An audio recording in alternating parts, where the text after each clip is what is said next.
Marines are dead, one seriously wounded, and 2 professional military careers are ruined. Why? Because the United States decided a child molester was above the law. Marine Major Jason Bresler is no longer a Marine, but his attorney had this to say about an email Bresler forwarded to his Afghan replacement. When Jason was serving in Afghanistan in 2010, he caused Sarwar John, an Afghan police official, to be fired from that position because he was raping children. Less than 2 weeks after Bresler's warning, the 3 Marines were shot to death on a U.S. forward operating base. Their names were Staff Sergeant Scott Dickinson, Corporal Richard Riviera, and Lance Corporal Gregory Buckley. Buckley's father recalled the last phone conversation he had with his son. Quote, "Dad, at night we can hear them screaming, but we're told not to do anything about it. My son said his officers told him to look the other way because it's their culture." But could Bresler's ignored warning made a difference? I would have my son.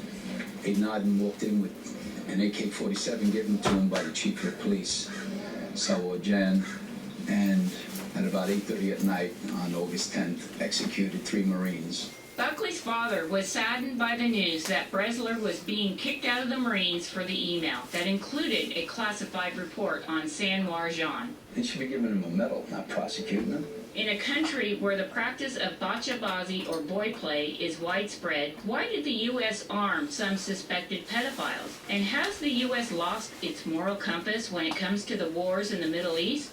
Kimberly Dvorak, San Diego 6 News. And Kimberly Dvorak is here to give us an update, and this is disturbing to talk about, just to listen to this, that it's their culture, that's the excuse, and you allow this to happen on a U.S. military base. Yeah, and we see what happens when people do speak out, like Bresler here. He's been fighting the military to get his job. He was actually separated. Now this last week they are reopening his case due to some increased media outlook on this.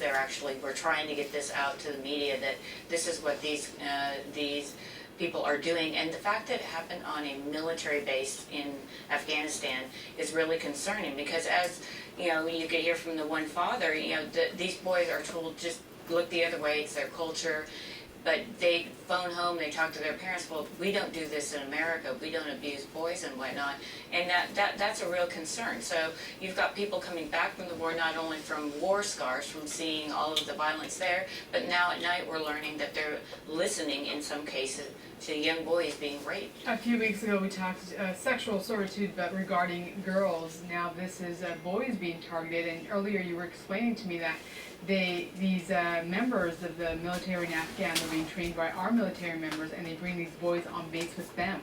Yeah, they use them as so-called tea boys, kind of go get their tea and enslave them that way.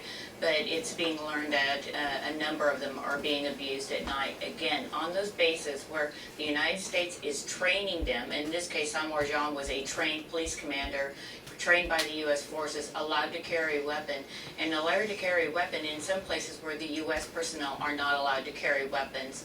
And it just, when you look at the big picture of all of this, America really has to start asking, who are we fighting for?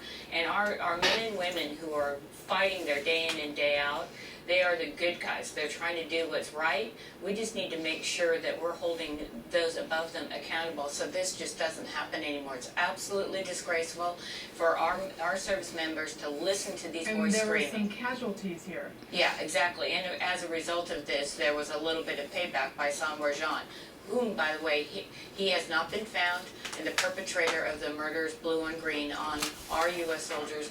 No prosecution, none of them have been found, and to this day they're roaming free in Afghanistan. You spoke to Congressman Duncan Hunter about this. What did he have to say? Yeah, and he's instrumental, and he's trying to really help push lawmakers and help push the military to do the right thing here, and at least reinstate Bresler, who was removed from the Marines, and he served in the National Marine Reserve, and he's a firefighter in New York City, and it's his life, he said. The Marines is his life, he doesn't understand, and I think as we get this story out, I really think media can make a difference, but we've got to continue to get these tough stories. Very tough to watch, very tough to research, but we need to do this. It is very disturbing, but it's something that needs to be talked about. Kimberly DeWark, thank you very much. And Thank you you. did write a long article